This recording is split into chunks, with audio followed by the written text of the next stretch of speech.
Cool, thank you. Yeah, so I'm going to talk about ethics in software development from the perspective of a time traveler. My name is Moshe Zadka. My website is cobadism.com, which is an obscure math joke I'm happy to explain later. But first, I have a confession to make. I'm actually from the future. I was born in July 10th, 2022, 58. I'm a certified software developer, and we'll get to what that means in a bit. I passed my exam in January 22nd, 2287. I don't have any formal higher education, and that's gonna, kind of be important later. So that's me. Like they say, you shouldn't have the intro slide, but I felt like in that case, the intro slide kind of mattered. Okay, so now we'll get to the topic that I'm going to talk about, which is what are ethics codes. And ethics codes are about how to make hard choices, right? Ethics codes are for professions where we have to make serious decisions that are going to harm someone, ultimately sometimes kill someone. And they are about what is the right choice, right? We don't want to kill people. Obviously, we don't want to harm anyone. But sometimes you have to choose who to harm, right? Some professions, as part of, you chose that profession, you have put yourself in a position that you're going to do harm, and you're going to do harm no matter what you do. And the only thing you can do is choose who you're going to harm and how much, right? So ethics codes are always about hard choices, right? And to give some examples, I'm going to start with what you all know from the 21st century. I'm going to talk about a few other professions, right? Civil engineers is a profession that is somewhat similar to software development, right? In that they have a lot of technical know-how that they need to apply. They need to build complicated things. Those complicated things sometimes have human lives depending on them. And beyond their technical expertise, they need to apply some sort of ethics to make sure that they harm the right people. Right? Because we all agreed, right? Ethics codes are about harming the right people in the right amount. Because if you don't harm someone, like if you have a choice to don't harm anyone, it's not a moral dilemma, just don't harm, right? So the issue really is who are we harming, right? So it's a big code of ethics. I'm not gonna talk all about it. If you wanna have a talk about civil engineering code of ethics in the 21st century, I'm sure there's a different talk about that. But I'm going to cover a little bit to kind of give some context for what ethics codes look like. So the first, one of the things is act as a faithful agent. That means that when you are supposed to do something, you're supposed to do it. You're not allowed to sabotage the job from the inside, even if you think it's for bad reasons, right? Even if you build a bridge that the government is gonna, a genocidal government is gonna drive over to kill citizens, if you are building the bridge, you're supposed to build the bridge well. The second thing is you issue true statements, right? Even if you're told to lie, if someone asks you, is this bridge gonna hold up under this amount, you are supposed to answer to the best of your ability correctly. And the other thing is service with competence, meaning you are supposed to know your subspecialty, right? There's, of course, many subspecialties of civil engineering. You're supposed to know your subspecialty. You're supposed to know your limits. What can I design correctly? What can't I design correctly? Refuse if you are unable to design something correctly, and give your best competence when you do design something. That's an example, right? It's a profession that's somewhat similar to software development. That's important because the next professions are very different from software developers, but I also think that understanding their code of ethics is important as context for what we can think about. So lawyers, right? I'm sure that you all know a little bit about that because there's a lot of TV shows in the 21st century about lawyers, and they often cover the ethics codes. So one example is confidentiality of information. And the specific rule is actually kind of complicated, right? Sometimes you actually do have a duty to divulge some information, for example, future crimes or threats. But by and large, most information you have to keep confidential, again, even if it's going to harm someone, right? Even if someone might be harmed by the fact that you're keeping this information, you are supposed to keep this information confidential. Again, second thing is competence. That ends up appearing in a lot of code of ethics, right? Again, as a lawyer, you're supposed to understand your subspecialty, understand what things you're not good at, refuse to work on those, do the best work you can in the subfields that you are qualified to work at. And the third thing is no counsel to criminal action. You are not allowed to tell someone here's a crime that you can get away with, right? And do that. You can explain the consequences of criminal actions. I actually verified these things with actual lawyers. So you are allowed from the 21st century. So this is actually relevant to you guys today. So you cannot tell someone to commit a crime. You can explain the consequences of committing a crime. You can say most people who commit this crime, the police doesn't do, but you're not allowed to give them a specific advice to commit crimes. Another profession that probably most of you are familiar with, if only because you go to see them once a year in your yearly checkup, is doctors, right? And they have some responsibilities to you, which you probably appreciate because you go to see them and you appreciate that, they are supposed to help you, right? So the first rule, right, is you have a responsibility to your patient, and that is paramount, right? It doesn't matter if your patient is a murderer who's going to murder more people, right? You still, even if you give them, giving them bad advice, would make them not able to kill people because, their arm wouldn't work and they wouldn't be able to shoot people. And it would only harm them a little bit, right? The arm just wouldn't move that well, right? And a lot of people would be saved. You are not allowed to do that, right? This is important, right? You are going to harm a lot of people. You're going to cause a lot of people to be murdered. And that is your duty. Right? Literally, causing people to be murdered in this case would be your duty as a doctor. This is really important to understand because code of ethics are about really hard choices, right? Commitment to medical education, they have to keep up to date on the latest development in medics, right? In medical science, right? Like usually there will be as the market develops around that, so there's usually kind of continuing education classes for doctors and supposed to take a certain amount of them because they're supposed to be committed to medical education, right? If they're not doing that, they're not going to be good doctors because they're going to use old medical science and, potentially harm people.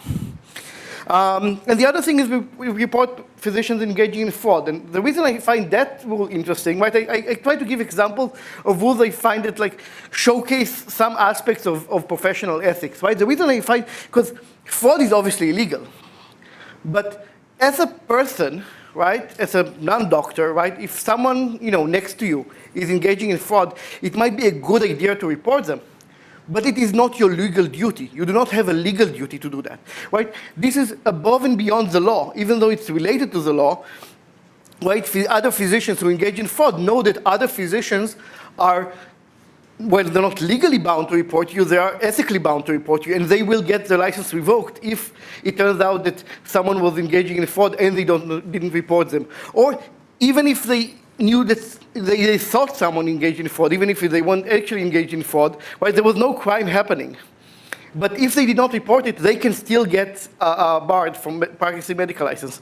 So I feel that this is an interesting kind of aspect of how code of ethics and laws interact, and that's going to be relevant, again, a little bit later. So the incident, right? We don't like to talk about the incident. It was a very traumatic event, especially as a software developer. As far as I'm concerned, it's way in the history, but it's still, it was pretty bad, right? You've all, survived some kind of software development crisis in the 21st century. This is way bigger, right? Trillions of dollars lost, thousands of people dead, businesses collapsing. This was really, really bad, right? And I feel it's important that it was really, really bad because I feel like this is part of how we got to where we are in the 21st century, right? So, imagine a really bad incident, and I really don't want to go into the details. So what caused the incident, right? So, after the incident, we actually dug to, what caused it? And it turns out that software development is like this wild west that controls everything, right? Pretty much everything we do, even in the 21st century, is controlled by software, right? Everything has software interacting with it, right? But it's a wild west, right? You can write whatever software you want, and unless you're in a specific subfield, right? If it's software for medical devices, then you're regulated by medical law. But in general, software is unregulated, so you can do whatever you want, right? So businesses obviously have the pressures of the market, of capitalistic market, right? They try to make the cheapest thing they can and sell it for the most money they can, right? Employees, software developers, have other pressures on them, right? They want to make sure they keep their job, right? Which sometimes mean aligning yourself with a bad business and sometimes mean not aligning yourself with the business, right? Sometimes you want to make the safe choice even though it's not the best choice for the business. So basically, no one has to act in any given way, and when enough people act in ways that don't keep the final result in mind, sometimes the final result is pretty bad. And that's what happened, right? So the consequences, like I said, it was pretty bad, right? And in some sense, it opened the eyes of the world to realize, A, software controls everything in the world, and B, we have zero legal control over what's going on there, right? And people really suffered, really were harmed, and suddenly there was like a lot of political will, right? There was a lot of citizenship that said, we have to do something about it. We have to make sure that this does not repeat, right? And in general, enacting regulation, and unlike the case with civil engineering, if you build a bridge, in general, it's in one country. Maybe it crosses a border, so maybe there's like 2 countries involved. That's pretty much the worst that can happen, right? Software crosses boundaries like states and countries almost transparently, right? It kind of like the bits flow back and forth really, really fast, right? So you need international regulation if you are to have any kind of effective regulation. International regulation is really, really hard to enact, right? We managed to enact, like sometime in the 19th century, some IP protection, right? Which is also something that moves a lot between countries. That also was like, kind of a big crisis, and people managed to do that. In general, it's really hard to build new international regulation because you have to have a lot of countries which tend to not like each other very much, some of them, to all agree to enforce a consistent set of regulations. Luckily, the incident was really bad, right? So whenever kind of like political will faltered, people remembered how bad it was when we didn't have any, and kind of managed to kind of keep the process going, right? Whenever there was like some election and someone was like, I will keep software developer in this country free from international, they wouldn't get, because there was always like easy, we should just show pictures from the incident, show how bad it was, and they didn't get elected. So the great harm of the incident caused the fact that there was enough political will for the first time in history to actually enact this really, really hard international regulation. So from my perspective, like I said, like for you it's the future. From my perspective, this is all in the distant past, right? Like by the time I grew up, like this was all covered in history of software. That is one of the things I had to study. But from my perspective, this is all in the past. I really want to talk to you about my life, like how I live as a software developer in the 23rd century, and the code of ethics that I have to sign on. But before I talk about the code of ethics, I want to talk about software in the 20th century, and both about how the software works, and even more importantly, about how the regulation for software works, right? So I explained to you how we finally got regulation to happen. Now I want to talk about some of the details of the regulation. So all devices come with operating systems, right? That's pretty much true in the 21st century, although you can get a device without an operating system and install your own. This is not a thing that happened in the 20th century anymore, right? You get a device, the OS manufacturer is considered to be the device manufacturer. They can outsource it, but they're responsible for the operating system. And all operating systems are signed and mandatory, meaning you cannot have an unpatched device. Devices are automatically patched at the operating system level. An unpatched device is simply unusable. It will not function at all until it gets the update, right? It checks for the update. If it sees that it didn't get an update that it should, it basically shuts all functions other than updating off until you actually apply the update. But most people don't care about operating systems, right? Operating system developers care about operating systems. Sometimes some software developers care about operating systems. Users don't use operating systems, right? Users use applications. All applications in the 23rd century, except for some exceptions that I will cover, come from application stores. So there's a lot of application stores, right? The name of corporations would mean nothing to you because they kind of merged and split. So I'm gonna, explain it in 21st century terms. The equivalent of Google, the equivalent of Microsoft, Amazon, Apple. They all have application stores. Some of them only for some devices. Some of them run on all devices, depending on a specific company. But even other companies have. So kind of the weird thing that happened with Disney and Warner is, but that thing that is kind of called Disney even in the 23rd century has its own app store, but most of the applications that run on it are owned by Disney, right, or contracted out. So they don't have other people running on the app store. That's fine. Application store can have whatever policies. Most application stores have a policy that they don't want porn apps because it makes it easier for them. So there are some porn-centric application stores that you can install and get your porn apps. So, like I said, any application store can choose whatever policy it wants about what applications are allowed on the App Store. But one thing they're not allowed to do is allow anyone to publish. They have to publish only applications that are signed by a software development studio as having developers. That's a legal category. You have to register it with appropriate authority. You get a special registration number, which basically is a signing key. You sign the applications. You prove that your application came from that software development studio, right? The only way you can publish, like a lot of bigger companies will have a bunch of different software development studios, but any application is developed by a specific software development studio who signs on that application. And what they sign for that application, partly, is that all the software that has been written as part of, and that covers the build system and any script that kind of came into producing the final artifact that they push into the application store, has been written by certified software developers. So certified software developer is also a legal category, right? You can be a certified software developer. To do that, you have to pass tests, right? So one test is a competence test. You have to prove that you actually can write software. But even more importantly, because that test is generic, so if you pass that, it means you can write some software somewhere. More importantly, you have to both commit and pass a test about ethics, right? So that I will talk a little bit about the code of ethics, but you actually have to show that you understand the code of ethics, meaning like the specific test, which you can fail and then not get your certification. But if you pass a test and you pass other kind of like the bit of a history test, anyway, once you pass all these tests, you get your certified software developer. And this is not a one-way operation, right? You can lose your certificate as a software developer if for example, if you violate one of the ethics code that I will talk about it, there's a tribunal, it's a professional tribunal, you will go, and they will decide, they can have all kinds of punishments, starting from like warning, suspension, putting you on probation, to complete revocation of your software license.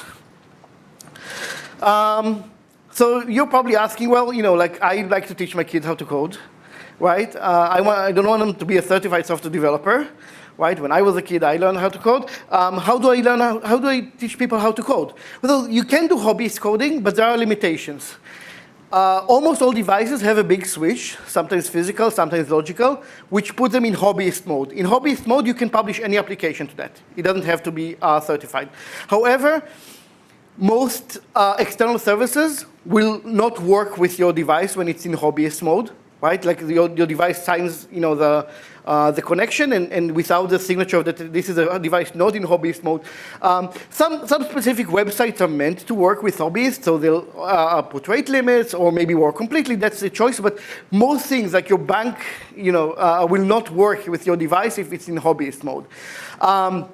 The other thing you can do, there are very popular applications on most application stores that are called sandbox application. You can write code that runs inside that application will sandbox. It will sometimes prevent or control what connections you can make out or what data you can process.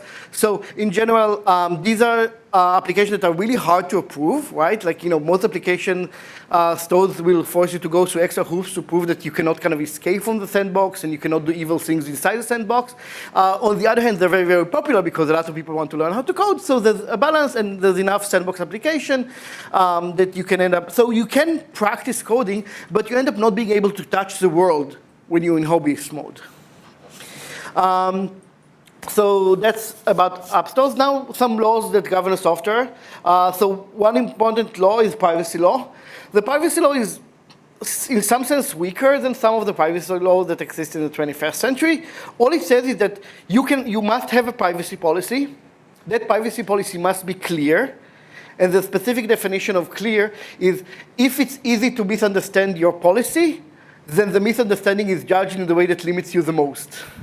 So you're incentivized to make it clear, because if I can prove in a court of law that enough people misunderstood it to mean less, then you're beholden to the actual understanding of people and not to some weird legal definition of what you wrote there. And the second is it's immutable. Once you have published a privacy policy, the specific things that are covered by this privacy policy cannot be changed. There's a bunch of laws around security. I only want to cover one, which is breaches must be reported immediately. There's only one caveat to immediacy, which is if you're under active investigation, a law enforcement agency can grant you license to not publish it. Basically, they will only do it for the course of investigation. So depending on the level, usually you can get an automatic or semi-automatic deferral for 1 day to kind of figure out what went on. If you want more, you pretty much have to have it signed off by the chief of police, and they will make sure that there's actually a valid reason. So in general, most breaches are disclosed pretty fast, right? More than a week is very rare. And another law is fairness in competition. So that means that everything you do must have a documented shape, right? All your connections outside must have a documented API. All your data must be documented. And you're not allowed to limit what people can do with it, right? If I want to write an app that accesses some other service as me, as long as that app is validly published through an app store, it has to be given the same. You are not allowed to say, I do not allow integrations, or I don't only allow integrations that pass through a certification process. The only certification process that matters is that it's a software certified studio and it's up on an app store. And that means that, for example, in today's term, if someone wants to move all your data from Facebook to a different service, they can just do that. They don't have to ask Facebook for permission. So given all this regulatory structure, now we can talk about the actual content of the code of ethics, which is almost at the end of the talk. But it's important because without the regulatory structure, the code of ethics would just look as weird as the decision to throw the man off the bridge. So the first code of ethics is whistleblowing, right? You must report any violation or suspected violation of the law, right? If you suspect violation of the law, even if no crime has been committed and you did not report it, you can get your license revoked for that. Right? And that means that you're incentivized to do that, right? Because the worst that can happen, right, if you report it, is you might lose your job. But if you don't report it, you might lose your career, right? Because you will not be able to work as a software developer. And that ends up aligning enough incentive that most legal breaches are actually reported. The second thing is holistic understanding. Now, you probably have your own personal ethics, what you will work on and what you're not. And the code of ethics can't cover all of these specific ethics. But one thing that we demand is that you understand what your software does. Where does the money come from? Why are people paying you to write this software, right? If you write the build system, but it is a build system for some 3D imaging software that makes it easier to build guns for a genocidal regime because they target specific skin color, that's fine. That's your decision. But you have to know about it. You'll never have the excuse, I didn't know. You have to ask for the business model in writing. They have to supply it. You have to make sure you understood it. Not understanding the business model, not understanding where the money that comes to pay your salary from is a violation of ethics. So responsibility to principal. That means basically you're responsible for the software development studio, right, that employs you, right? You have a responsibility to do the best you can within the constraints of law. Commitment to competence. I guess we saw it in most code of ethics. You're supposed to understand what you can and can't do, and do what you can do to the limits to the best of your ability, and refuse to do anything. If you don't understand a language, you're not allowed to write code in it unless you ask that some other developer who is experienced with this language will review your changes and make sure that they actually do what you're supposed to do. You have to document the process, which means you have to document disagreements. Again, you can commit to disagree and still work, but you have to document it in a subpoenable form, which means most software malpractice suits start with subpoenaing all the disagreements, which means businesses are really afraid of saying, forcing you to do something because that will be documented. And discrimination and harassment, right? Again, beyond employment law, sometimes the courts don't do quite as much as we would hope about discrimination and harassment, but you can get your license revoked for discriminating or sexual harassment. There's been incidents in the 21st century, right? I wish I had more time to go through them, but I'm sure that you all have heard of these names, and you might have read of the news. I hope so. If not, I encourage you to read up on those. Those are in the, my past, your present, so you can read about them. And what's my call to action to you is maybe we can change the timeline. Maybe we can start before we have an incident and actually enact regulations and a code of ethics to forestall that. Thank you all for coming. Unfortunately,